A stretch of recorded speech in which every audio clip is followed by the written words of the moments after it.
Hello বন্ধুরা, কেমন আছেন সবাই? আশা করছি সবাই সুস্থ আছেন এবং ভালো আছেন।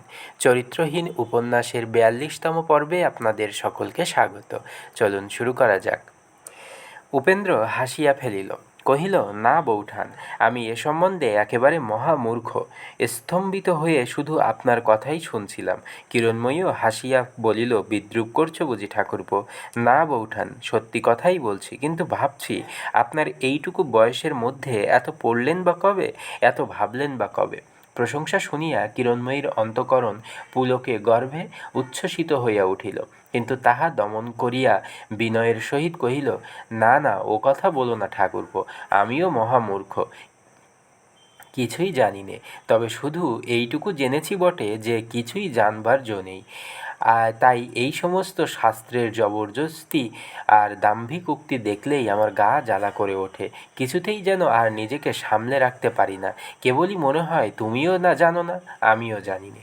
তবে বাপু, তোমার এত গায়ের জোর, এত বিধিনিষেধের ঘটা, এত মিথ্যা দিয়ে ভর্তি করা কেন? সমস্ত কাজেই যে ভগবান তাদের মধ্যস্থ রেখে কাজ করেছেন, এমনই দাম্ভিক অনুশাসনের বহর।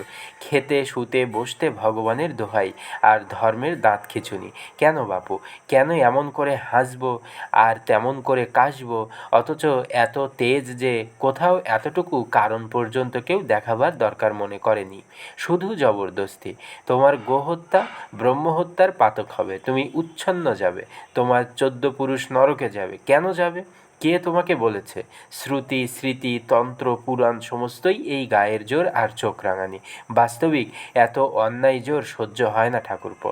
উপেন্দ্র কথা কহিল না, কিন্তু দিবাকর তাহার শেষ চেষ্টা করিয়া বলিল, কিন্তু সে জোর হয়তো আমাদের মঙ্গলের জন্যই তারা করেছেন। কিরণময়ী জ্বলিয়া উঠিয়া বলিল, অত ভালোই কাজ নেই ঠাকুরপো, যেন তারাই শুধু মানুষ হয়ে দেশশুদ্ধ গরুর পাল লাঠির গুঁতো দিয়ে দিয়ে ভালো পথে তাড়িয়ে নিয়ে যাবার জন্যই অবতীর্ণ হয়েছেন। নিজের ভালো কে না চায়? বুঝিয়ে বললেই তো হয় বাপু, এই জন্য তোমার ভালো, তাই এই সব বিধিনিষেধ তৈরি করে দিল। আমাকেও তো বুঝতে দেওয়া চাই কেন এই পথে আমার মঙ্গল। তাতে তো এত চোখ রাঙানি, এত মিথ্যা উপন্যাস রচনা করবার আবশ্যক হতো না। বলিতে বলিতে তাহার ভিতরের ক্রোধটা অতি স্পষ্ট হইয়া উঠিল। উপেন্দ্রর অকস্মাৎ সেই প্রথম রাত্রির কথা মনে পড়িয়া গেল। এ সেই মূর্তি, পিঞ্জরাবদ্ধ বন্য পশুর সেই মূর্তি, পিঞ্জরাবদ্ধ বন্য পশুর সেই মর্মান্তিক গর্জন। কিন্তু কি চায় এ? কিসের বিরুদ্ধে ইহার এত আক্রোশ? শাস্ত্র এবং শাস্ত্রকারের কোন অনুশাসনের শৃঙ্খল চূর্ণ করিয়া এই বিধবা মুক্তি প্রার্থনা করে? তাহাকে শান্ত করিবার অভিপ্রায়ে উপেন্দ্র সবিনয় হাস্যের সহিত কহিল, আমরা দুজনে তো জবাব দিতে পারলাম না বৌঠান, কিন্তু একজন আছেন যার কাছে আপনাকে তর্কে হেরে আসতে হবে, তা বলে দিচ্ছি। কিরণময়ী নিজের উত্তেজনা নিজেই উপলব্ধি করিয়া অবশেষে মনে মনে লজ্জা পাইয়াছিল। সেও হাসিয়া কহিল, এমন কে বলো তো ঠাকুরপো? উপেন্দ্র গম্ভীর হইয়া কহিল, আপনি তামাশা মনে করবেন না, সত্যই বলছি। সেখানে তাকে জিতে আসা ভারী কঠিন। তার পড়াশোনা যে বেশি আছে তা নয়, কিন্তু তর্কের বুদ্ধি অতি সূক্ষ্ম। সেও এ সমস্ত বিশ্বাস করে। তাকে নিরুত্তর করে দিয়ে আসতে পারেন তবে তো বুঝি। কিরণময়ী উৎসাহিত হইয়া কহিল, তা না পারি, অন্তত কিছু শিখেও আসতে পারব তো। হাসিয়া কহিল, কে তিনি ঠাকুরপো, আমাদের ছোট বউ নয় তো? উপেন্দ্র হাসিতে লাগিল, কহিল, সেই বাস্তবিক বৌঠান, তার বিচার করবার শক্তি অদ্ভুত। তর্কের বুদ্ধি দেখে সময়ে সময়ে আমি যথার্থই মুগ্ধ হয়ে যাই। আমি কি জবাব দেব, কি প্রশ্ন করব, তা যেন খুঁজেই পাই না, হতবুদ্ধি হয়ে বসে থাকি। উপেন্দ্রের মুখে সুরবালার এই উচ্ছ্বসিত প্রশংসায় কিরণময়ীর মুখের দীপ্তি নিভিয়া গেল। অথচ ইহাতে যোগ দেয় তাহাও ইচ্ছা করিল, কিন্তু ঈর্ষার বেদনা সর্বাঙ্গ বেরিয়া যেন কণ্ঠ রোধ করিয়া ধরিল। সহসা সে কথা কহিতেই পারিল না, কিন্তু উপেন্দ্র ইহা লক্ষ্য করিল না।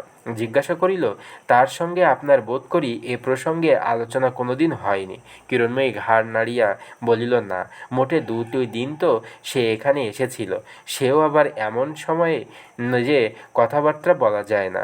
চলো না ঠাকুরপো, আজ একবার তোমার তর্কবীরকে দেখে আসি। উপেন্দ্র হাসিতে লাগিল, কহিল, না বৌঠান, সে তার্কিক একেবারেই নয়। বস্তুত এই বিষয়টা ছাড়া সে তর্কই করে না। যা বলবেন তাই মেনে নেবে। 3 দিনেক পরে সে বাড়ি ফিরে যাবে। অনুমতি করেন তো এইখানেই নিয়ে আসি। কিরণময়ী ত্রস্ত হইয়া কহিল, না ঠাকুরপো, না, এখানে এনে তাকে কষ্ট দিতে চাইনে। যে 2টি দিন ক্লেশ স্বীকার করে এসেছিল সেই আমার বহু ভাগ্য। আমাকে নিয়ে চলো, আমি যাব। আচ্ছা, একটা কথা জিজ্ঞেস করি ঠাকুরপো, এত বড় তার্কিক গুরু থাকতেও তোমরা 2টি ভাই আমার জবাব দিতে পারলে না কেন? কথাগুলো কিরণময়ী সরল পরিহাসের আকারেই বলিতে চাহিল, কিন্তু তাহার বেদনার ভারে শেষ কথাগুলি ভারী হইয়া প্রকাশ পাইল। দিবাকর চুপ করিয়া রহিল। উপেন্দ্র কহিল, না বৌঠান, সেসব যুক্তি তার শেখা যায় না। কতবার তো শুনেছি, কোনো মতেই আয়ত্ত করতে পারলুম না। যারা ভগবান মানে তারা বলবে এ তারই ডান হাতের সর্বশ্রেষ্ঠ দান। সত্যি বলছি বৌঠান, আমার অনেকবার ঈর্ষা হয়েছে যে এর সহস্র ভাগের 1 ভাগও যদি আমি পেতাম তাহলে ধন্য হয়ে যেতাম। কিরণময়ী ঠিক বুঝিতে পারিল না কি এ, তথাপি তাহার সমস্ত মুখ কালো হইয়া গেল, এবং ইহা নিজেই সে স্পষ্ট অনুভব করিয়া কোনো মতে 1 টুকরা শুষ্ক হাসি দিয়া পূর্ববর্তী এই 2 পুরুষের দৃষ্টিপথ হইতে নিজেকে আবৃত করিয়া ফেলিতে চাইল, কিন্তু কিছুতেই তাহার মুখে হাসি ফুটিল না। সহসা সে একেবারে সোজা হইয়া দাঁড়াইয়া উঠিয়া কহিল, চলো ঠাকুরপো, আজই আমি তার সঙ্গে দেখা করে আসব। তোমরাও যার জন্য হিংসা হয় এ দুর্লভ বস্তু কি তা না দেখে আমি কোনো মতেই স্বস্তি পাব না।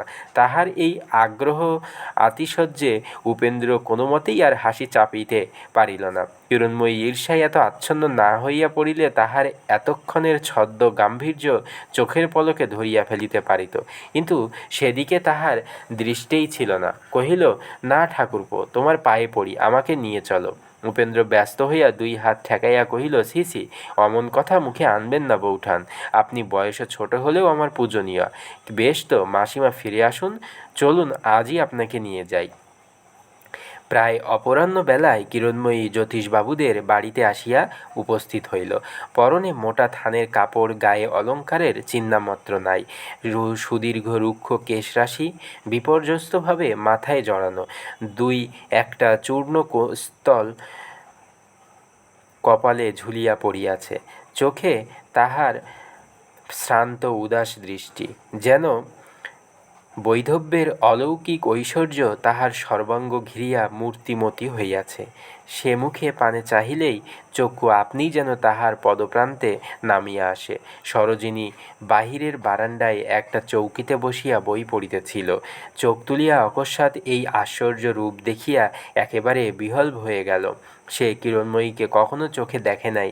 তাহার নাম এবং সৌন্দর্যের খ্যাতি সুরবালার মুখে শুনিয়াছিল মাত্র, কিন্তু সে সৌন্দর্য যে এই প্রকার তাহা কল্পনাও করে নাই।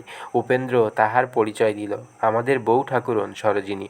সরোজিনী কাছে আসিয়া নমস্কার করিল। কিরণময়ী তাহার হাত ধরিয়া সহাস্যে কহিল, তোমার নাম আমি সকলের কাছে শুনেছি ভাই, তাই আজ একবার চোখে দেখতে এলুম।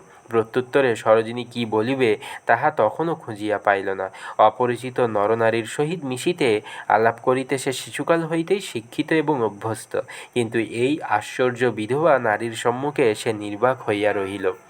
উপেন্দ্রর দিকে একবার ফিরিয়া চাহিয়া কিরণময়ী কহিল, কিন্তু আজ তো আর বেলা নেই, বেশিক্ষণ থাকবার সময় হবে না, চলো ঠাকুরপো, একেবারে ছোট বউয়ের ঘরে গিয়ে বসিগে, বলিয়া সে সরোজিনীর করতলে একটু চাপ দিয়া ইঙ্গিত করিল। বন্ধুরা, আজ এই পর্যন্ত। পরবর্তী পর্ব আপনাদের জন্য আগামী দিন নিয়ে আসব। ততক্ষণ পর্যন্ত সবাই সুস্থ থাকবেন, ভালো থাকবেন। ধন্যবাদ সকলকে। শুভ সন্ধ্যা।